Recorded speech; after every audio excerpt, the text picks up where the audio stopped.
Hello, I'm Bill Jenkins.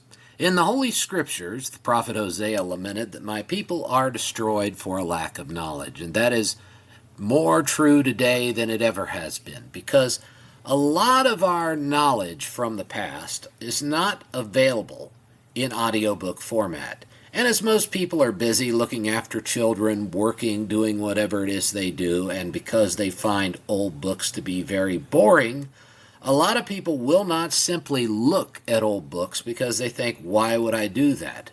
But the thing is, knowledge is found in old books, and knowledge is power. I have done 3 previous books, 2 of them by the legendary early 20th century author Thomas Dixon, and another book by Michael Hoffman, the legendary They Were White and They Were Slaves, about the true history of slavery in the United States. All 3 books are very eye-opening. But this book I want to do today is called The Impending Crisis of the South and How to Meet It. It came out in 1857 by a Southern writer named Hinton Rowan Helper. Now, Hinton Rowan Helper was from Mocksville, North Carolina. He grew up on a small farm, and his father died when he was just a year old, but he had a wealthy extended family and obtained a good education. In 1851, 2 years after the California Gold Rush began, Helper went to California in hopes of striking it rich in the gold fields, but he came back in 1854 disillusioned and lost at life. The sectional crisis over slavery was then raging in the country, and the Kansas-Nebraska Act had been passed, and Bleeding Kansas had begun. Basically, the American Civil War began in 1854 in Kansas Territory. And so, while this is all going on, Helper becomes very interested in taking a financial look at slavery and what it was actually doing for the entire South. And so he researches it for about 3 years, and in 1857 he releases his famous book, The Impending Crisis of the South, How to Meet It. Now, at that time in the United States of America, most of the objection to slavery was led by religious organizations, typically those stemming from the Calvinist movement. In other words, if you believe in the doctrine of the elect and that God has called the elect from every nation, then why couldn't he call them from Africa as well as he could Europe or anywhere else, if you take Calvinism to its eventual conclusion? The South at that time had an interestingly tiered religious system. You had the very most wealthy people at the top who tended to be Episcopalian, which was the heritage of the Church of England. The Church of England in the United States, consider it that way. So the most wealthy people tended to identify as Episcopalian or other establishment groups. Some were Roman Catholics, some were Lutheran, and groups like that. And the common people tended to be of the various new groups such as the Southern Baptists and stuff like that, but they were not a political power at that time. And a large part of the population in the South of 1857 was also pretty much irreligious at all. Now, what we came to know as the Bible Belt really emerged because of the Civil War, and afterwards because of a tremendous amount of conversion and missionary work done by the Baptist Church during that entire period. The reason Helper's book would stoke so much anger in the South was he did not use religious imagery or anything like that to attack the institution of slavery. He used basically economics and other statistics such as education and other things to basically show from Helper's perspective that slavery was basically slowly eating the South alive. And Helper's own opinion was that basically the technological revolution then going on in the northern United States and in Europe was basically destroying the South because the South couldn't compete in the new technological revolution because it still had slavery. When this book came out in 1857, it was promptly outlawed in most of the southern states, and it sold very well in the North of all places. Helper became very famous during that time period. In fact, he was so famous that when Abraham Lincoln became president, he was named as a United States consul to Buenos Aires. And so he spent basically from 1861 to 1866 entirely in Argentina. And then he returned to the United States and saw the condition of the country after the war, and he decided that Basically, the wealthy capitalists in the North and the South both wanted to use black labor, and he said that's just as bad as it was under slavery. And so he wrote a very famous book called Negroes in Negro Land, which was very vehemently opposed, mostly in the South, oddly enough, by people who said it was vicious and anti-Christian. Well, Helper spent the rest of his life in various projects, but by the turn of the 19th to the 20th century, Helper had fallen on hard times and was basically living in poverty. And on March 9th, 1909, Hinton Helper committed suicide at the age of 79. So he's a very polarizing figure. In fact, at the time of his death, most people didn't even remember him. In fact, you had to be a very old person to even remember who this man was. He had just completely one of these people who had been part of our lives at one point and then just completely faded from memory. But this is his book, The Impending Crisis of the South, How to Meet It. It's available on archive.org. This copy here was published, it said New York, Burdick Brothers on 8 Spruce Street, 1857. And this copy is stamped at the top, the Philadelphia Museum's November 2nd, 1914. So that was not very long after Helper's death. So we're going to flip through it here. In the dedications, he said, to Henry M. Willis of California, formerly of Maryland, to Woodford C. Holman of Oregon, formerly of Kentucky, to Matthew K. Smith of Washington Territory, formerly of Virginia, and to the non-slaveholding whites of the South. Generally, whether at home or abroad, this work is most cordially dedicated by their sincere friend and fellow citizen, the author. Preface. If my countrymen, particularly my countrymen of the South, still more particularly those of them who are not social economy, no prejudices of early education have induced me to write it, if in any part of it I have actually deflected from the tone of true patriotism and nationality, I am unable to perceive the fault. What I have committed to paper is but a fair reflex of the honest and long-settled convictions of my heart. In writing this book, it has been no part of my purpose to cast unmerited opprobrium upon slaveholders or to display any special friendliness or sympathy for the blacks. I have considered my subject more particularly with reference to its economic aspects as regard the whites, not with reference except in a very slight degree to its humanitarian or religious aspects. To the latter side of the question, Northern writers have already done full and timely justice. The genius of the North has also most ably and eloquently discussed the subject in the form of novels.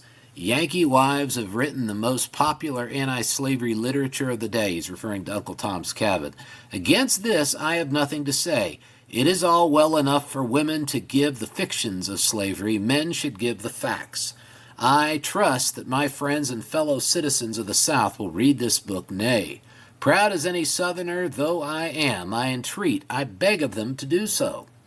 And as the work considered with reference to its author's nativity is a novelty, the South being my birthplace and my home, and my ancestry having resided there for more than a century, so I indulge the hope that in its reception by my fellow Southerns, it will also be a novel, that is to say, that they will receive it as it is offered, in a reasonable and friendly spirit, and that they will read it and reflect upon it as an honest and faithful endeavor to treat a subject of enormous import without rancor or prejudice by one who naturally comes within the pale of their own sympathy. An irrepressibly active desire to do something to elevate the South to an honorable and powerful position among the enlightened quarters of the globe has been the great leading principle that has actuated me in the preparation of the present volume, and so well convinced I am that the plan which I have proposed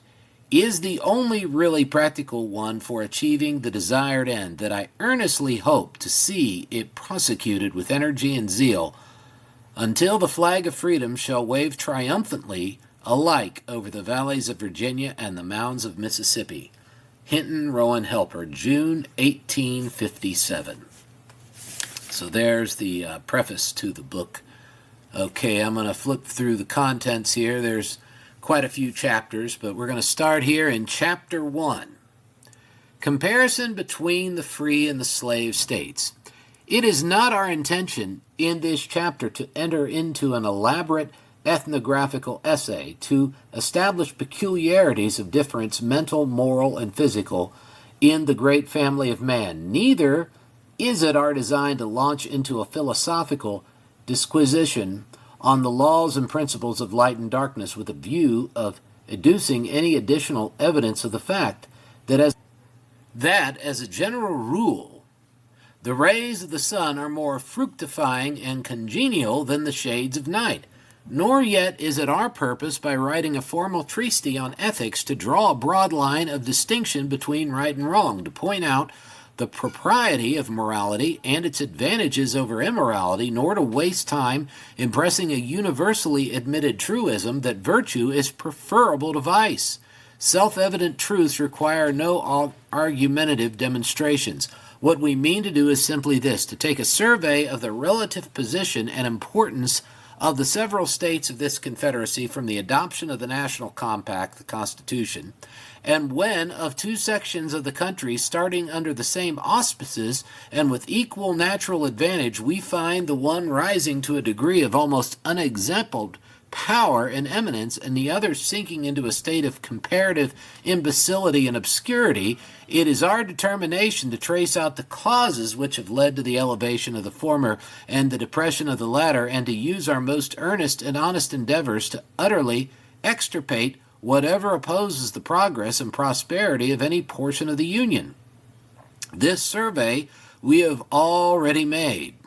We have also instituted an impartial comparison between the cardinal sections of the country, north, south, east, and west, and as a true-hearted Southerner whose ancestors have resided in North Carolina between 100 and 200 years, and as one who would rather have his native clime excel than be excelled, we feel constrained to confess that we are deeply abashed and chagrined at the disclosures of the comparison thus instituted.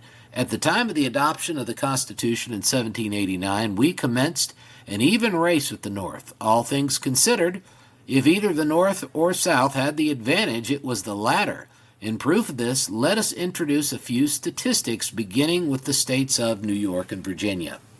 In 1790, when the first census was taken, New York contained 340,120 inhabitants, and at the same time the population of Virginia was 748,308, being more than twice the number of New York.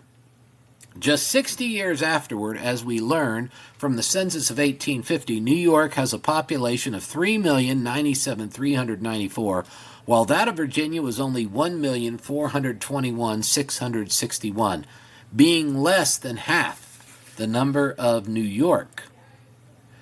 In 1791, the exports of New York amounted to 2,505,465.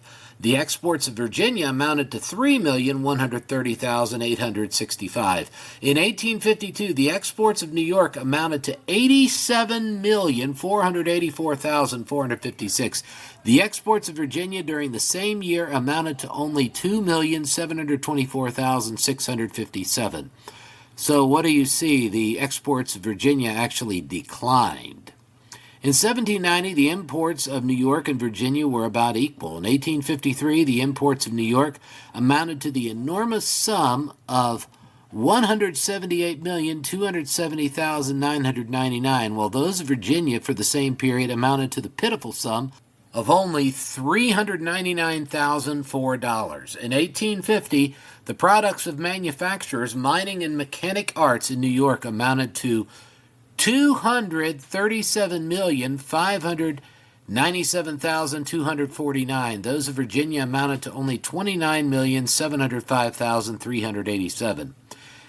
At the taking of the last census, the value of real and personal property in Virginia, including Negroes, was $391,646,438. That of New York, exclusively of any monetary value of human beings, was $1,080,309,216, so a lot of money.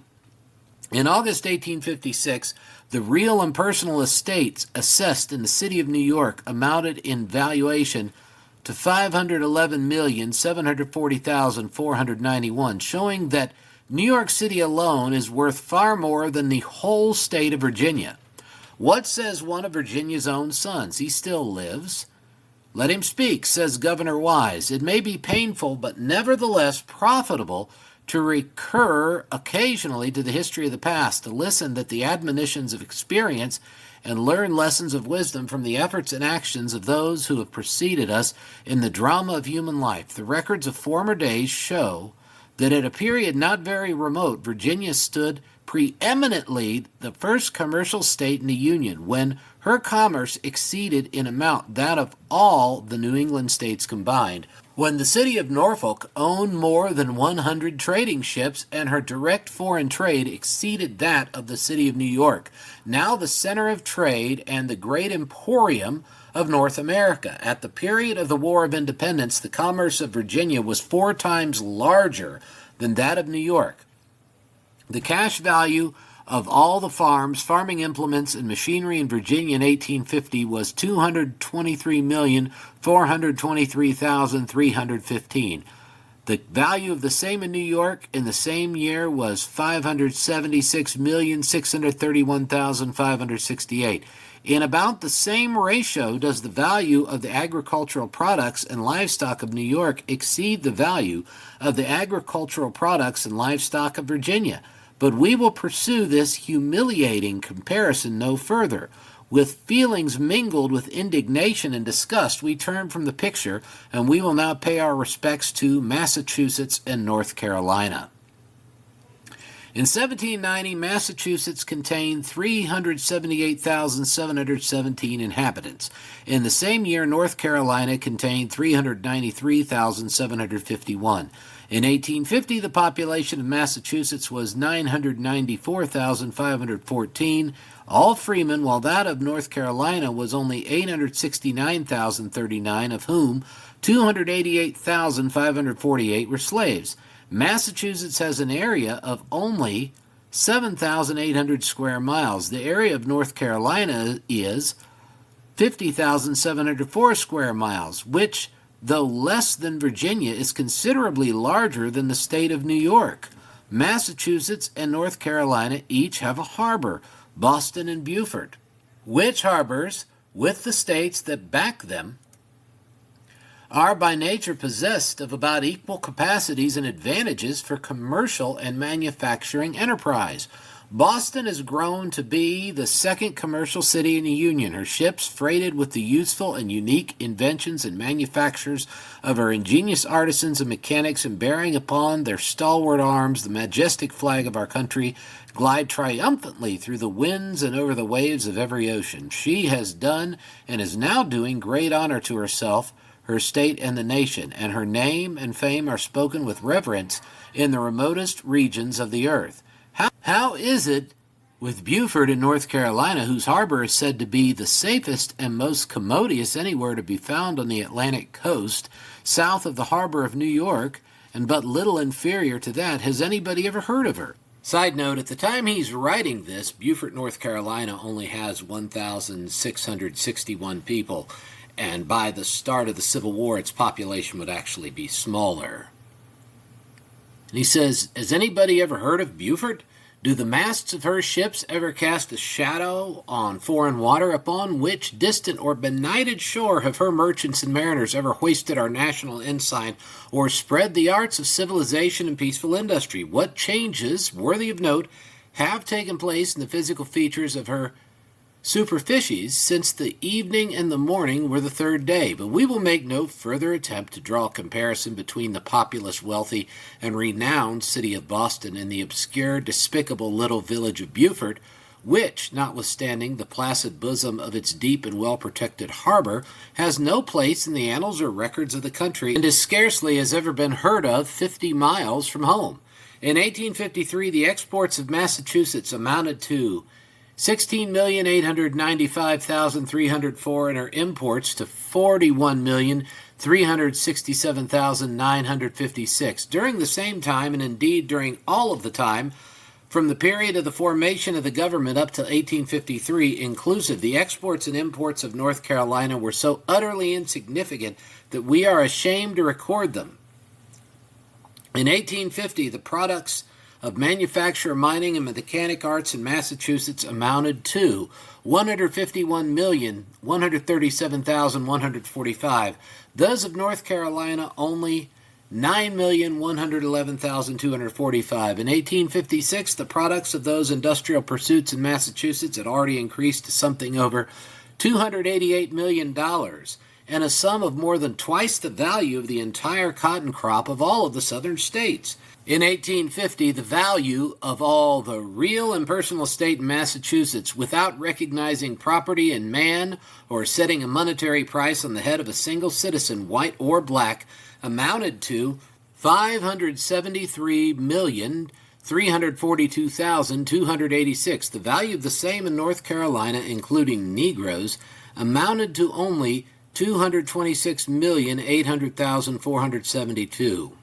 In 1856, the real and personal estate assessed in the city of Boston amounted in valuation to within a fraction of $250 million, showing conclusively that so far as dollars and cents are concerned, that the single city could buy the whole state of North Carolina, and by right of purchase is sanctioned by the Constitution of the United States and by a state constitution hold her as a province. In 1850, there were in Massachusetts 1,861 native white and free colored persons over 20 years of age who could not read or write. In the same year, the same class of persons in North Carolina numbered 80,083, while her 288,548 slaves were, by legislative enactments, kept in a state of absolute ignorance and unconditional subordination. Hoping, however, and believing that a large majority of the most respectable and patriotic citizens of North Carolina have resolved, or will soon resolve with unyielding purpose, to cast aside the great obstacle that impedes their progress and bring into action a new policy which will lead them from poverty and ignorance to wealth and intellectual greatness, and which will shield them not only from the rebukes of their own consciences, but also from the just reproaches of the civilized world. We will, for the present, in deference to their feelings, forbear the further enumeration of these degrading disparities and turn our attentions to Pennsylvania and South Carolina. An old gentleman now residing in Charleston told us but a few months since that he has a distinct recollection of the time when Charleston imported foreign fabrics for the Philadelphia trade, and when on a certain occasion his mother went into a store on Market Street to select a silk dress for herself, the merchant, unable to please her fancy, persuaded her to postpone the selection for a few days or until the arrival of a new stock of superb styles and fashions which he had recently purchased in the metropolis of South Carolina. This was all very proper. Charleston had a spacious harbor, a central position, and a mild climate, and from priority of settlement and business connections, to say nothing of other advantages, also enjoyed greater facilities for commercial transactions than Philadelphia. She had a right to get custom wherever she could find it, and in securing so valuable a customer as the Quaker City, she exhibited no small degree of landable enterprise. But why did she not maintain her supremacy? If the answer to this query is not already in the reader's mind, it will suggest itself before he peruses the whole of this work. For the present, suffice it to say that the cause of her shameful insignificance and decline is essentially the same that has thrown every other southern city and state in the rear of progress and rendered them tributary in a commercial and manufacturing point of view, almost entirely tributary to the more sagacious and enterprising states and cities of the North.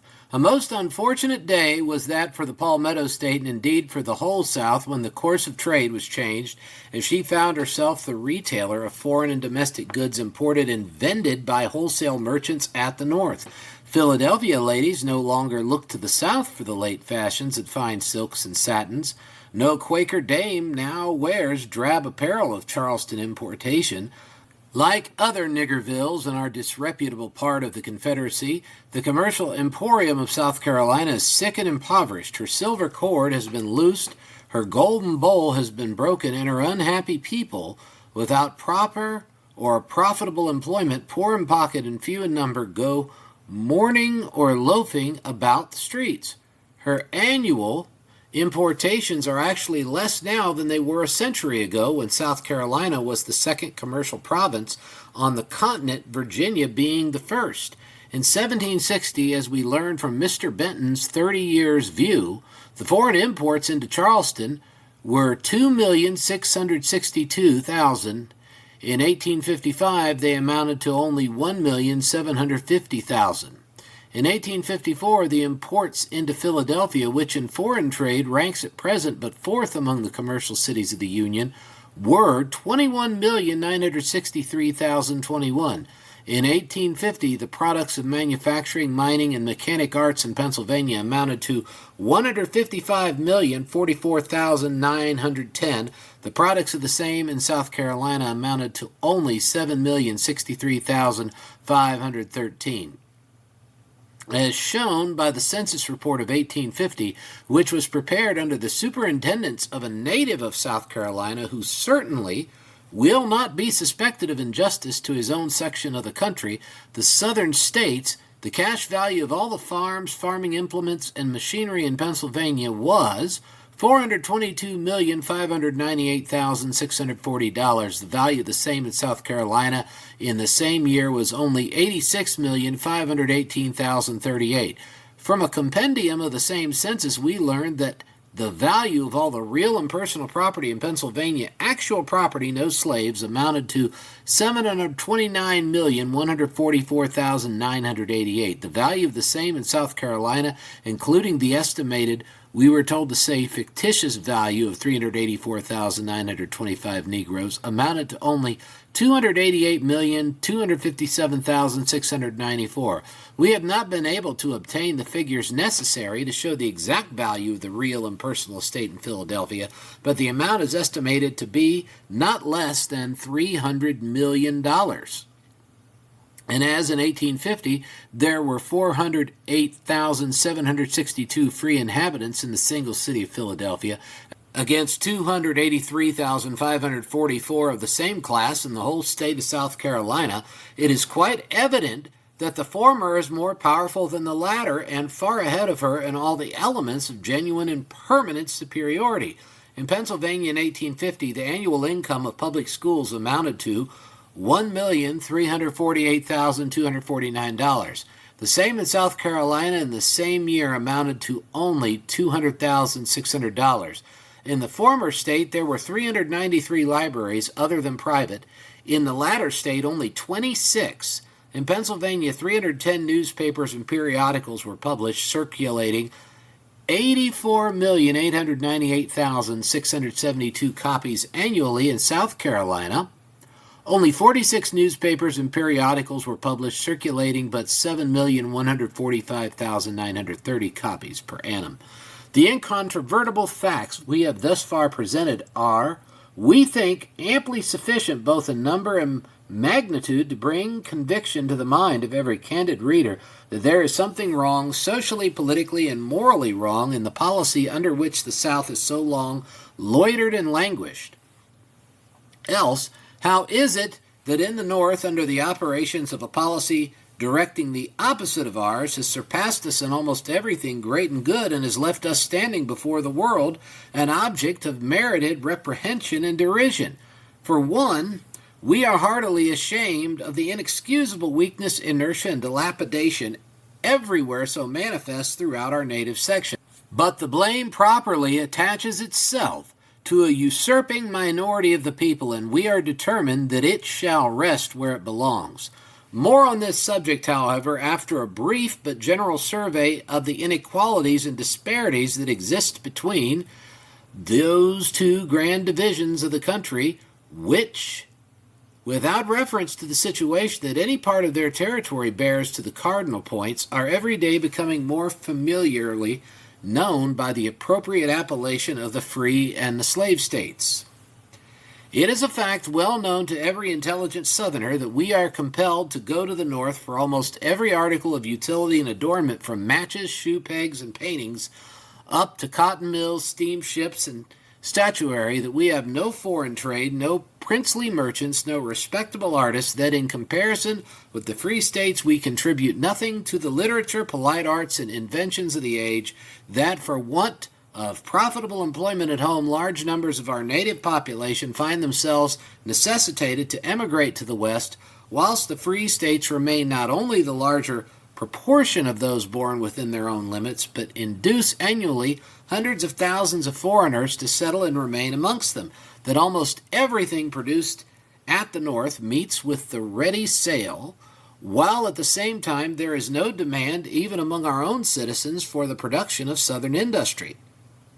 That, owing to the absence of a proper system of business amongst us, the North becomes in one way or another the proprietor and dispenser of all our floating wealth, and that we are dependent on Northern capitalists for the means necessary to build our railroads, canals, and other public improvements. That if we want to visit a foreign country, even though it may lie directly south of us, we find no convenient way of getting there except by taking passage through a northern port, and that nearly all the profits arising from the exchange of commodities, from insurances and shipping offices, and from the 1,001 industrial pursuits of the country accrue to the North, and are there invested in the erection of those magnificent cities and stupendous works of art, which dazzle the eyes of the South and attest the superiority of free institutions. The North is the Mecca of our merchants, and to it they must and do make 2 pilgrimages per annum, one in the spring and one in the fall. All our commercial, mechanical, manufactural, and literary supplies must come from there. We want Bibles, brooms, buckets, and books, and we go to the North. We want pens, inks, papers, wafers, and envelopes, and we go to the North. We want shoes, hats, handkerchiefs, umbrellas, and pocket knives, and we go to the North. We want furniture, crockery, glassware, and pianos, and we go to the North. We want toys, primers, school books, fashionable apparel, machinery, medicines, tombstones, and 1,000 other things, and we go to the North for them all. Instead of keeping our money in circulation at home by patronizing our own mechanics, manufacturers, and laborers, we send it all away to the North, and there it remains. It never falls into our hands again. In one way or another, we are more or less subservient to the North every day of our lives. In infancy, we are swaddled in Northern muslin. In childhood, we are humored with Northern gewgaws. In youth, we are instructed out of Northern books. At the age of maturity, we sow our wild oats on Northern soil. In middle life, we exhaust our wealth, energies, and talents in the dishonorable vocation of entailing our dependence on our children and our children's children, and to the neglect of our own interests and the interests of those around us in giving aid and succor to every department of Northern power. In the decline of life, we remedy our eyesight with Northern spectacles and support our infirmities with Northern canes. In old age, we are drugged with Northern physic, and finally, when we die, our inanimate bodies, shrouded in Northern cambric, are stretched upon the bier, borne to the grave in a Northern carriage, entombed with a Northern spade, and memorized with a Northern slab. But it can hardly be necessary to say more in the illustration of this unmanly and unnatural dependence, which is so glaring that it cannot fail to be apparent to even the most careless and superficial observer.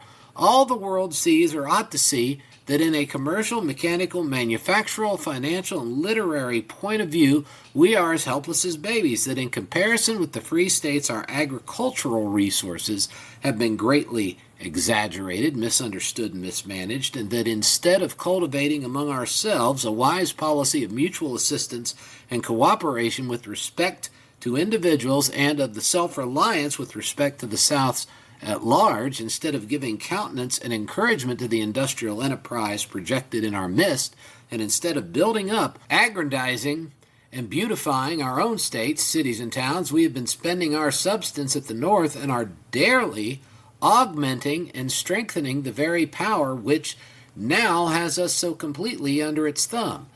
It thus appears, in view of the preceding statistical facts and arguments, that the South at one time The superior of the North in almost all the ennobling pursuits and conditions of life has fallen far behind her competitor and now ranks more as the dependency of a mother country than as the equal confederate of a free and independent states.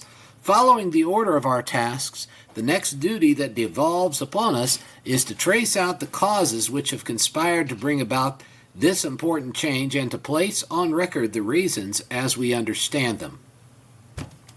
Why the North has surpassed the South. And now that we have come to the very heart and soul of the subject, we feel no disposition to mince matters, but mean to speak plainly and to the point without any equivocation, mental reservation, or secret evasion whatever.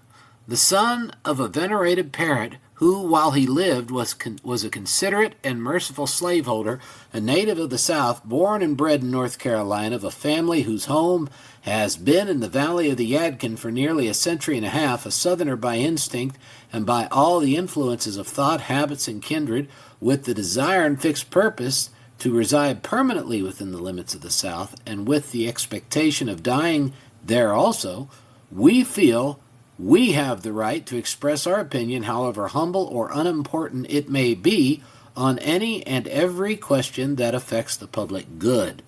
And so, help us God, sink or swim, live or die, survive or perish, we are determined to exercise that right with manly firmness and without fear, favor, or affection.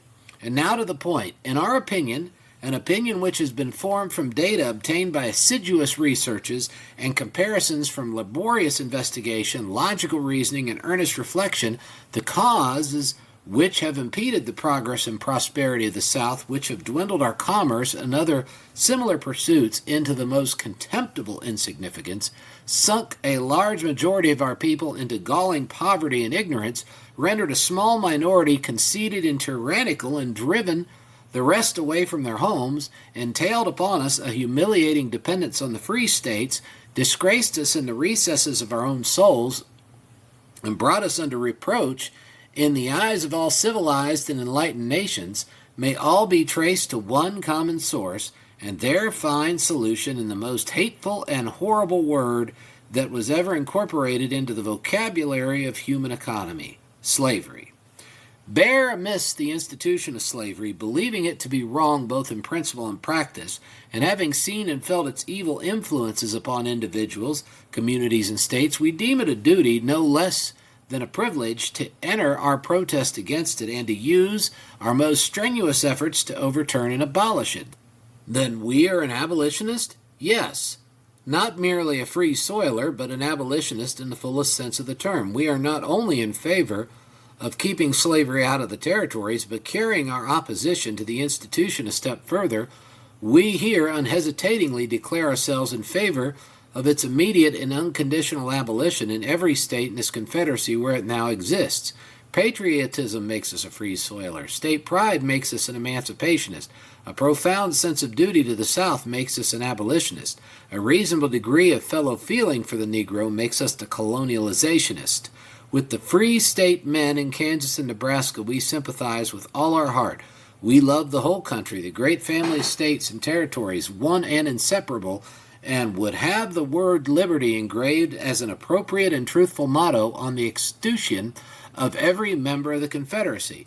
We love freedom, we hate slavery, and rather than give up the one or submit to the other, we will forfeit the pound of flesh nearest our heart. Is this sufficiently explicit and categorical? If not, we hold ourselves in readiness at all times to return a prompt reply to any proper question that may be propounded.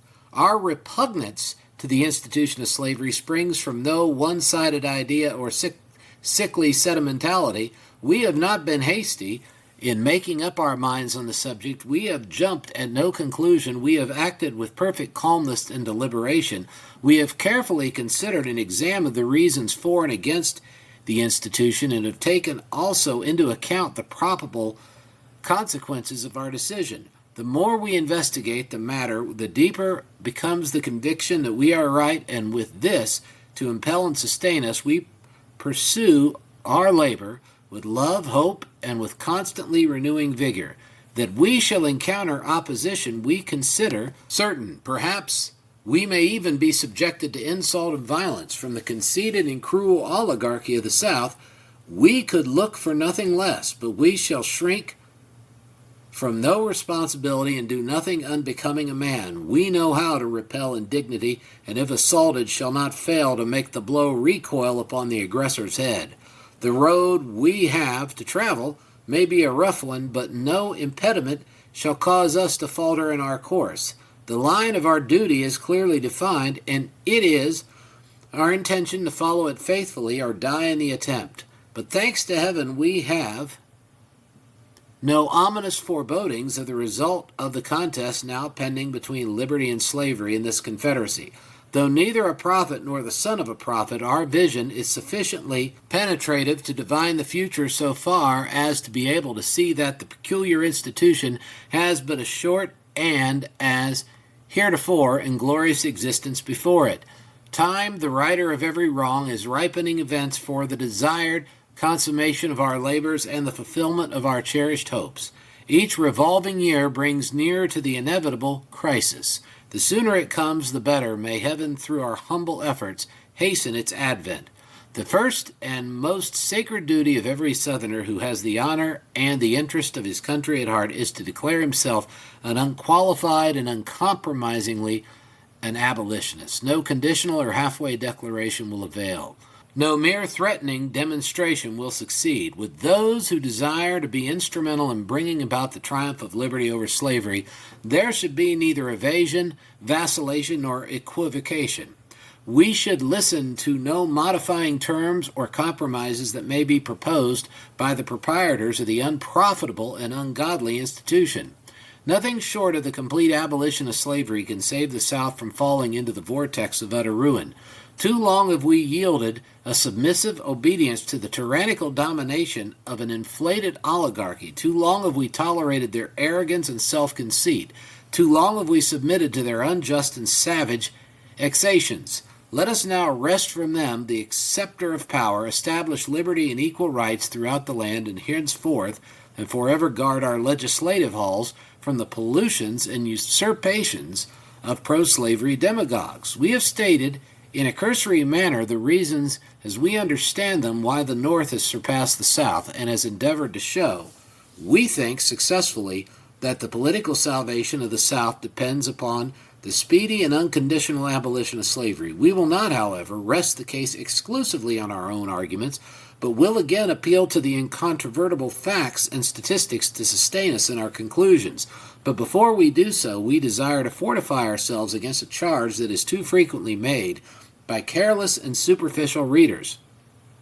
We allude to the objections so often urged against the use of tabular statements and statistical facts. It is worthy of note, however, that those objections never come from thorough scholars or profound thinkers. Among the majority of mankind, the science of statistics is only beginning to be appreciated. When well understood, it will be recognized as one of the most important branches of knowledge, and as a matter of course be introduced and taught as an indispensable element of practical education in all of our principal institutions of learning. One of the most vigorous and popular transatlantic writers of the day, William C. Taylor, LL.D. of Dublin, says, "The cultivation of statistics must be the source of all future improvement in the science of political economy, because it is to the table of the statistician that the economist must look for his facts, and all speculations not founded upon facts, though they may be admired and applauded when first propounded, will in the end assuredly be forgotten. Statistical science may almost be regarded as the creation of this age. The word statistics was invented in the middle of the last century by a German professor to express a summary view of the physical, moral, and social conditions of the states. He justly remarked that a numerical statement of the extent, density of populations, imports, exports, revenues, etc. of a country more perfectly explained its social condition than general statements, however graphic or however accurate. When such statements began to be collected and exhibited in popular form, it was soon discovered that the political and economical sciences were likely to gain the position of the physical sciences. That is to say, they were about to obtain records of observation which would test the accuracy of recognized principles and lead to the discovery of new modes of action.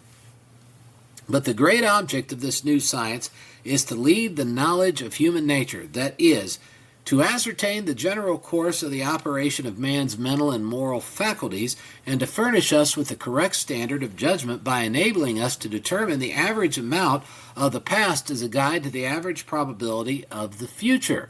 This science is yet in its infancy, but it has already produced one of the most beneficial effects.